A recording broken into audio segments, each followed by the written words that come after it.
Hello, parents. I got to tell you, I feel like I'm in a Mission Impossible episode. I've got 5 minutes to deliver a 40-minute student talk to you, so let's get going. My name's Scott Hirsch. I've been at Dill South 31 years. I taught math, coached some water polo, and been a swim coach. I got my math degree at UC Santa Barbara. My preferred contact information is the school's email, hirsch@dlshs.org. Feel free to shoot me a phone call, but as happened oftentimes in the last few years with the advent of cell phones, you end up playing phone tag. The most efficient way is going to be with that email, and I can get back to you within 24 hours. I check it regularly. In terms of the class itself, precalc is a much different animal than Algebra 2 trig. I find that the problems are much more abstract in their nature. Also, I think one of the reasons precalc's a little bit difficult is because it fluctuates and moves back and forth between different types of mathematics. There's trigonometry, algebra concepts all over the place. There's graphing, probability and statistics, discrete mathematics. So there's a lot of different types and samplings of mathematics within the course. And while it's structured pretty well, it's still kind of a tennis game, back and forth, back and forth. And I think that's where some kids struggle a little bit because some are very algebraic in nature and some are very spatial in nature. When we hit the spatial stuff, those kids do well. When we hit the algebraic stuff, they may not do as well. But the end result of the class is that we help the students to become critical thinkers. Oftentimes, I will, for every lecture and every homework, I will put up what's called a discussion document, which is a editable Google Doc. And when the students are having troubles, they can upload a problem they're having difficult time with. And I encourage actually other students to contribute almost like a blog to that individual's problem and say, hey, I think you ought to try this, or they can even upload their own solution to the problem. That shouldn't become a crutch for the student looking for help, but it certainly will help them get to where they need to go.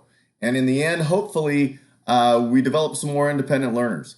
The goal is, learn to use those resources so that you don't have to rely on the teacher as much. You don't have to rely on your friend. You don't have to rely on a tutor or even your parents to get stuff done. You can find yourself doing a lot of this on your own, and learning how to learn is a valuable quality that will work in life throughout college and then the work life. General motto I have, and I put it at the bottom of all my homework, you can read it down here. The Do More, Know More talks about math learning itself.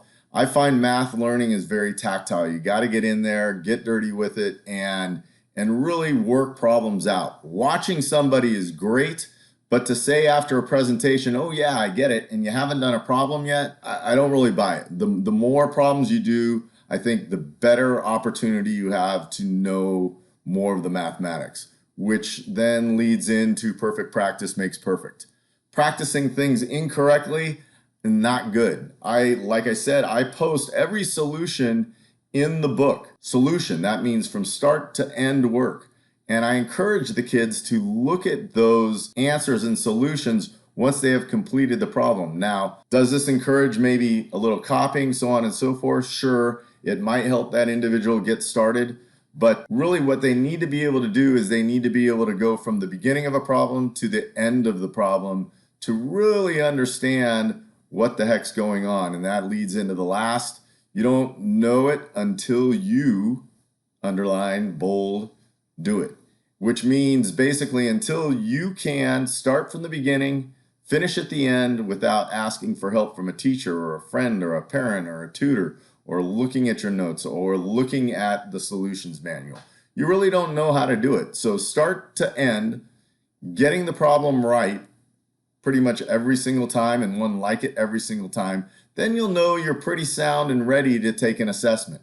In terms of distance learning and hybrid class structure, the administration's asked that we don't actually lecture during these Zoom meetings, and we use this time to review the theory of the lessons we sent the kids home with to learn. And then after we're done reviewing the theory, go over the homework assigned relative to that theory.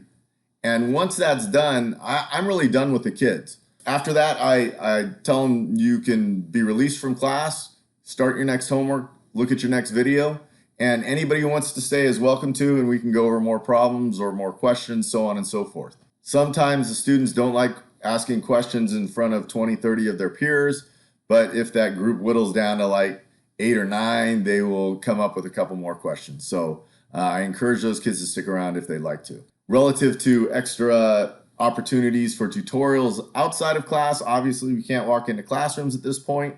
So we use those flex days to get a little more contact time. For the pre-calculus classes, those contact periods are from 12:45 to 1:25.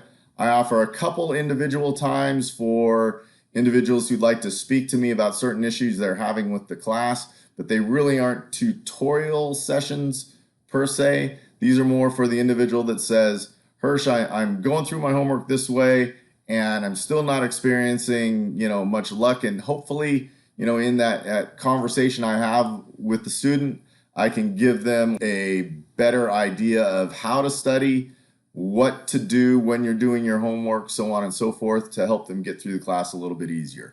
I ask that they email me ahead of time because I only have a half an hour for 140 kids. So if they can do that, I think those sessions will be very fruitful. So Schoology is where you find everything you need. The first thing I would do tonight when you're done watching all the videos from all the teachers is if you want to know more about this class, go to the course guide because I'm only giving you a snapshot. The course guide has everything laid out in terms of percentages, redemption policies, so on and so forth. The homework and all the assignments, due dates are over on the right side. When those assignments are given is in the assignment sheet on this tab right here. I told you before, I put all the solutions in the book. Every solution in the book can be found in this tab. Worksheets are my way to combat those students who use, or should I say, overuse the book solutions to substitute for knowledge. The worksheets have all the answers on them so the students can work towards them, but they don't have the solutions. What they can do if they're really struggling and they've tried it a number of times, and like I said, persistence in problem solving, is they could post those questions up on the discussion board. Hopefully somebody will go over that with them, and if not, we'll go over it as we go over the homework in the next class. And there are other things here you can peek through, but none of them are as valuable as the ones I talked about. In terms of daily meetings, we meet every Tuesday and Friday, typically from 20 minutes to 80 minutes. Usually on Fridays, it could go up to 80 minutes. I would doubt it. But at the end of all of our review, we will take an assessment. That assessment's pretty much going to be about 30, 35 minutes. And then homework will be assigned daily without doubt. And assessments, like I said, will be every Friday at this point, usually 30, 35 minutes. Once we go to a hybrid situation where we're back to school, but they're splitting the classes, those assessment dates will change, and I'll talk to the kids about that then. I think I've run out of my 5 minutes, probably gone over as I have for every class, but thank you for listening, and if you need any more information, feel free to email me and I'll get back to you. And like I said, take a look at that course information form, and that should highlight or give you some more information relative to the class. Thank you.